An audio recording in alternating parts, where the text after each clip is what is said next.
Bom dia a todos. Nós vamos falar sobre as questões relacionadas à seção 13, que refere à saúde da mãe e do bebê. Bem, nesse módulo nós vamos conversar sobre aquelas situações em que, por razões de condições de saúde da mãe ou do recém-nascido, possa ser aceitável uma razão médica para substituir o leite materno.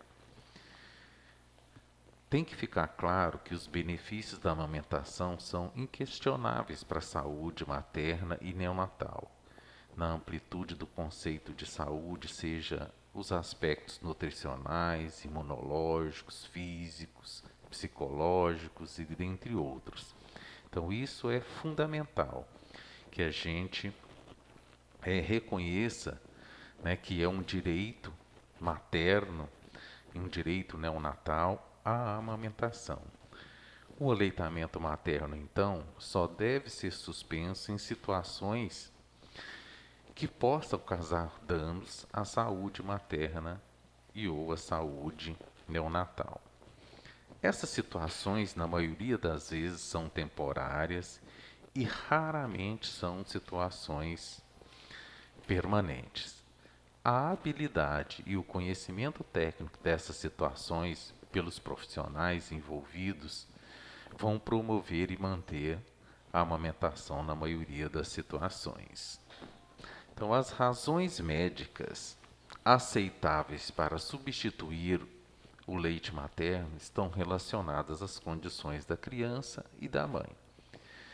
Aquelas situações relacionadas às condições da criança é aquela situação que ela não deve receber o leite materno nem qualquer outro leite, exceto fórmulas especiais, são situações em que a gente chama de erros inatos do metabolismo, como a galactosemia, a doença de urina do xarope de bordo e a fenilcetonúria. A galactosemia precisa de uma fórmula especial isenta da galactose. As razões médicas aceitáveis para substituir o aleitamento materno relacionado às condições da criança são aquelas situações em que a criança não consegue metabolizar os produtos que existem no leite. São a galactosemia, a doença da urina do xarope de bordo e a fenilcetonúria. A galactosemia, o leite, contém uma substância, a galactose, da qual a criança, o neonato, não metaboliza essa substância. E as fórmulas especiais devem estar isentas, tá certo, da galactose. A doença da urina do xarope de bordo, ela foi denominada assim porque a urina do recém-nascido assemelha-se o cheiro caramelado de caramelo. Ela é uma leucinose, é uma doença que acumula aminoácidos de cadeia longa, tipo a leucina, isoleucina e a valina. Então, a fórmula para esse recém-nascido precisa de ser isenta, tá certo, de leucinas. E a fenilcetonúria, do qual a criança também deve receber uma fórmula isenta de fenilalanina, que é um outro aminoácido.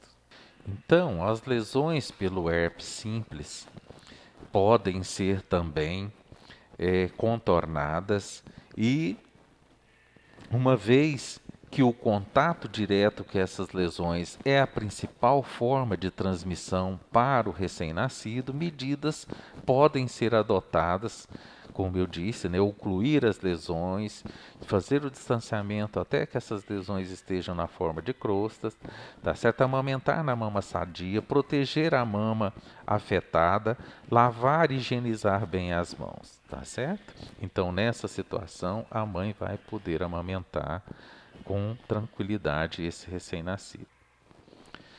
Uma outra situação, também temporária, de causa materna, embora cada vez menos frequente pela imunização disponível na rede pública, na rede privada, é o vírus da varicela zoster. O vírus varicela zoster provoca duas situações clínicas, a varicela e o herpes zoster. A varicela, a principal via de transmissão é por secreções respiratórias, por aerosóis, ou pelo contato direto com as lesões também semelhante lá do herpes simples em forma de vesículas. Enquanto essas lesões não estiverem na forma de crostas, elas não deixam de ser transmissíveis.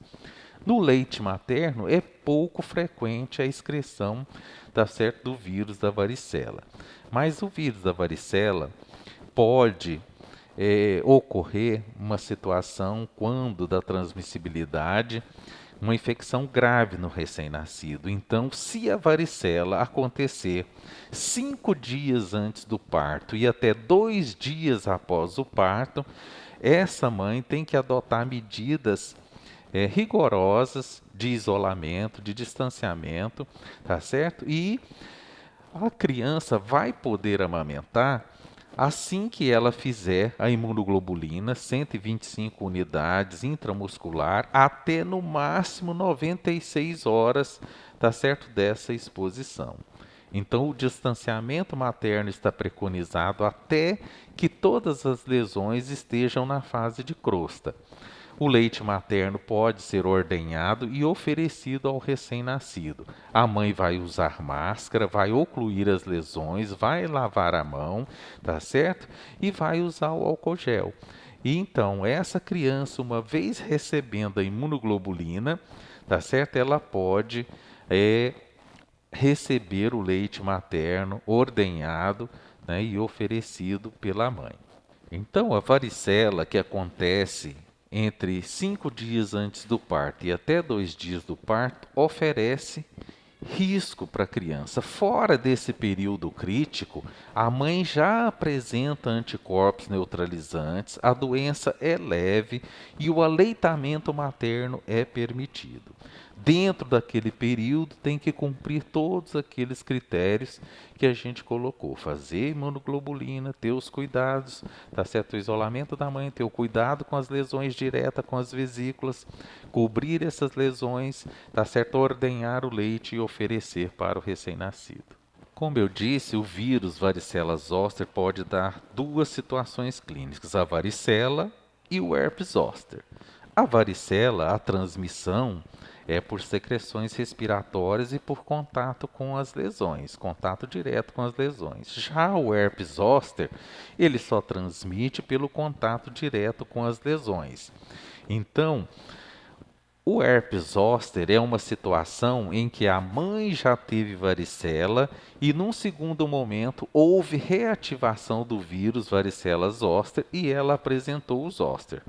Crianças que nunca tiveram varicela e se entrarem em contato com o vírus varicela zoster na forma de zoster, pode desenvolver varicela.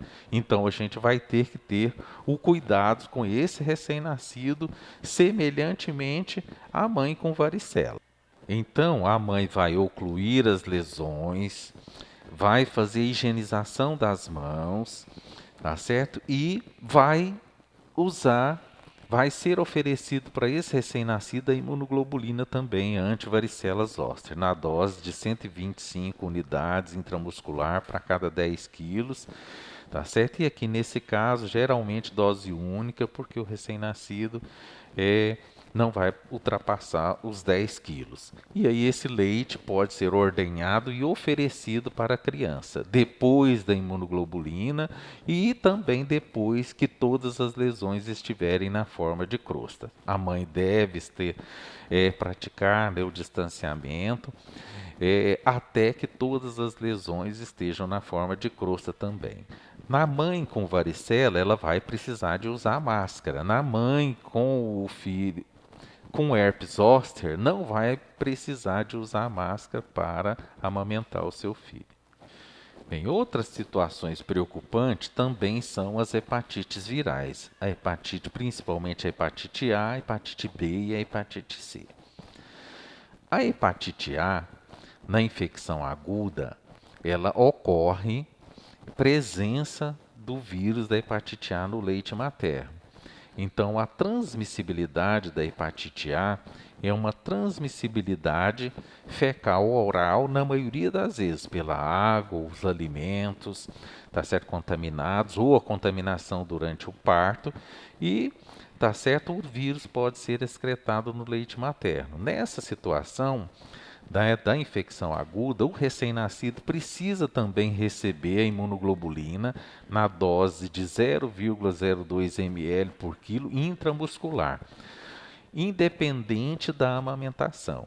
Então, esse recém-nascido, filho de mãe com hepatite A, na fase aguda, vai receber a imunoglobulina para o vírus da hepatite A, imunoglobulina específica, na dose de 0,02 ml, para poder amamentar, tá certo? Então, nessa situação, é uma situação que também há uma profilaxia, há uma coisa a ser feita para que essa criança possa amamentar.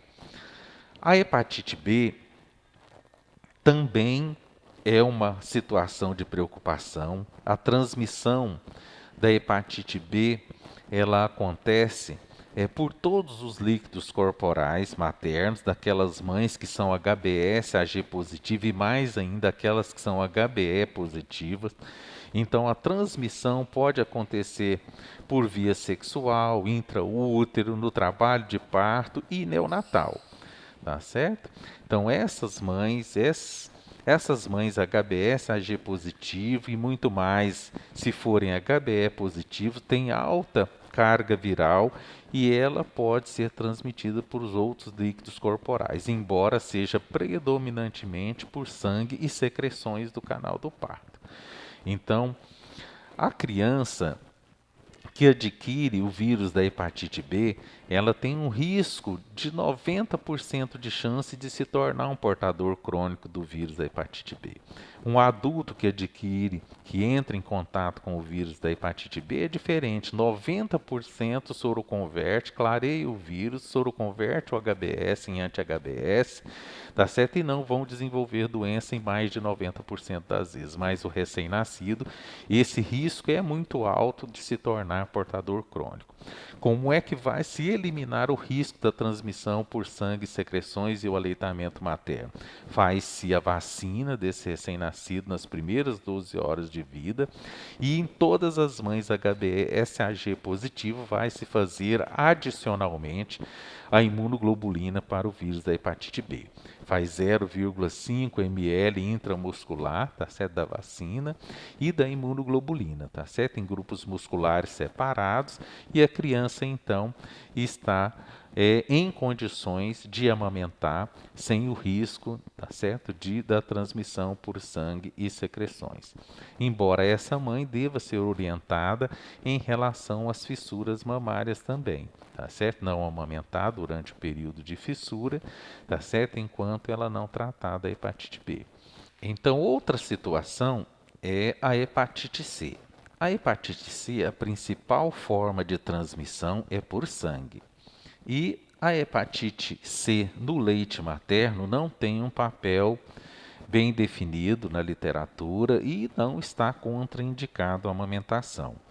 Mas hoje a gente tem filtrado, tá certo, essa indicação de amamentação. Em mães que têm carga viral baixa, tá certo? Tem mães que não têm fissura e mães que estão motivadas a amamentar, então a gente vai encorajar para que elas amamentem, tá certo? E que esse risco adicional para a infecção do vírus da hepatite C, tá certo? Não tem comprovação que ele seja aumentado em relação à amamentação.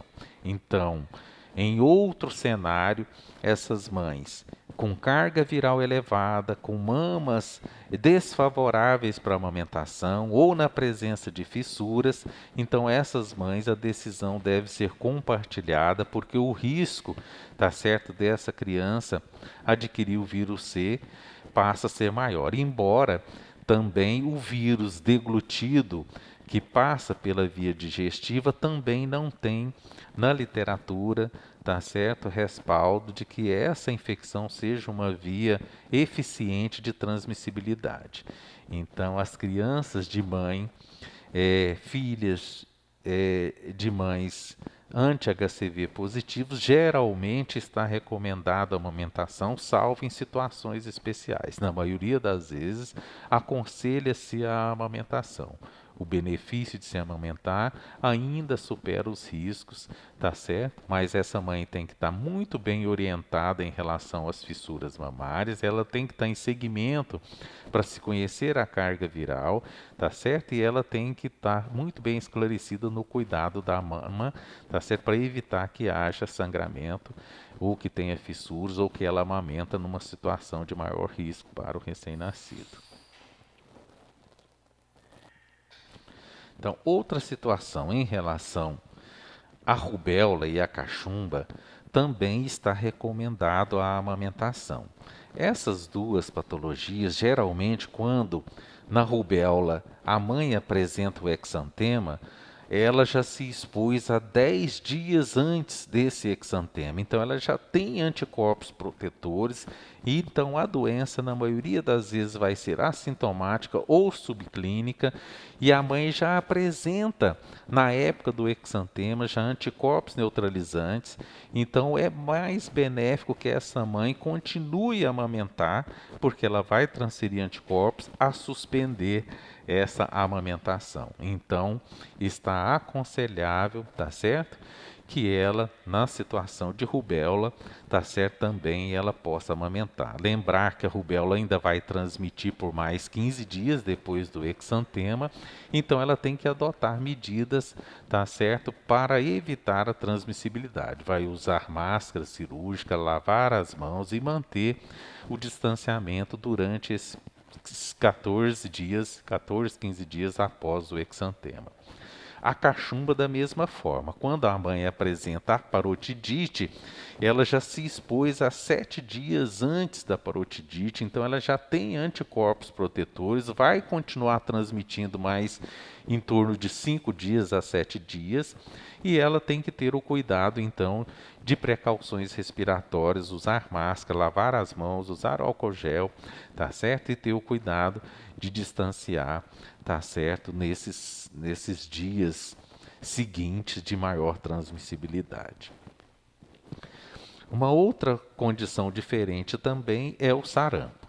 O sarampo esteve fora do nosso cenário por anos, mas ele recrudesceu e voltou e está presente em algumas situações, e a gente pode eventualmente pegar alguns casos de sarampo. Quando a mãe apresenta o exantema, ela já entrou em contato 5 dias já provavelmente com o sarampo. O sarampo é altamente contagioso e ele é transmitido por aerossóis, por secreções respiratórias. Então essas mães, felizmente, né, ela vai poder amamentar essa criança num período muito curto. Após 48 horas, no máximo 72 horas, do exantema, ela já apresenta anticorpos neutralizantes. Mas durante essa fase, durante 2, 3 dias e às vezes até em algumas recomendações, recomenda que ela se afaste, tenha isolamento materno durante 5 dias no máximo. E depois disso, essa mãe pode voltar a amamentar. Nesse intervalo, o leite materno pode ser ordenhado após 48 horas do exantema. Antes disso, não está recomendado a ordenha, tá certo? Porque não tem anticorpos neutralizantes, não tem anticorpos protetores no leite materno. Então, com sarampo, a mãe com exantema deve ficar afastada 5 dias e após 2 dias, após 48 horas, pode ordenhar o leite materno e oferecer para a criança, tá certo? E vai ficar em precauções durante 5 dias. Outra preocupação é a transmissão na tuberculose pulmonar. A preocupação seria a mãe bacilífera, que é uma situação difícil de acontecer, mas ocasionalmente pode ocorrer. Então, aquela mãe que é tossidora, maior do que 2, 3 semanas, e se apresentou bacilífera, ela vai transmitir, né, por via respiratória. O micobactéria tuberculose no leite materno é excepcional, então não é a via principal de transmissão, mas a mãe só vai poder amamentar depois de ter usado 2, 3 semanas o tratamento, esquema com rifampicina. Então essa mãe já vai ter 90% das suas formas, 90 a 99% das suas formas bacilares inviáveis e não vai transmitir para o recém-nascido. Então, ela vai fazer precauções respiratórias, vai usar máscara, fazer higienização das mãos, vai diminuir o contato próximo, tá certo? Até completar, tá certo? Essas 2, 3 semanas de tratamento. Filhos de mães, RNs de mães bacilíferas também não vão poder fazer BCG. Essas crianças vão iniciar com a isoniazida, tá certo? 10 mg por quilo, durante 3 meses. Após 3 meses, essas crianças vão fazer o PPD. Se esse PPD for negativo, significa que essa criança não entrou em contato com o micobactéria tuberculose. Ela vai poder tomar a vacina, tá certo? E vai poder fazer a profilaxia até um tempo maior. Aquelas crianças que testaram positivo para o PPD precisa de descartar a presença ou a ausência de infecção ativa. Então essas crianças não vão vacinar, não vão fazer BCG e vão estender a quimiprofilaxia até o 6º mês. Então, filhos de mães com tuberculose, a mãe vai usar máscara, vai usar a medicação durante 2, 3 semanas, vai praticar o distanciamento, vai ordenhar o leite materno e oferecer para o recém-nascido nessa situação. O recém-nascido vai receber a medicação, a quimiprofilaxia isoniazida, com 3 meses vai fazer o PPD. Se for negativo, ele encerra essa quimiprofilaxia e faz o BCG. Se esse PPD for positivo, ele continua com a quimiprofilaxia até os 6 meses e descarta a doença ativa, porque daí ele teria que fazer o tratamento da tuberculose, tá certo? Não seria mais a quimiprofilaxia. E tomando todos os seus cuidados, então após 3 semanas a mãe pode amamentar o recém-nascido. Então, outra situação que requer o cuidado e às vezes, né, ou a amamentação ser suspensa, ter critérios médicos para suspender a amamentação. Outra situação é a hanseníase. A hanseníase, a principal maneira de transmissão é por secreções nasais e raramente pelas secreções das lesões de pele na forma bacilífera, na forma bichoviana ou de morfa, tá certo? Não tratada. Então, as mães em tratamento adequado, tá certo? Não contraindica o aleitamento materno. Ela precisa de lavar a mão, ocluir as lesões e usar máscara e fazer o esquema preconizado nacional, tá certo? Com rifampicina, isoniazida, a primetamina e o etambutol. Esse esquema não contraindica a amamentação. Ela também, depois de 3, 4 semanas, depois da primeira dose supervisionada, essa mãe também vai estar apta a amamentar. Então, ela só não vai amamentar se ela estiver usando o esquema de tratamento que não tem rifampicina e ela não tenha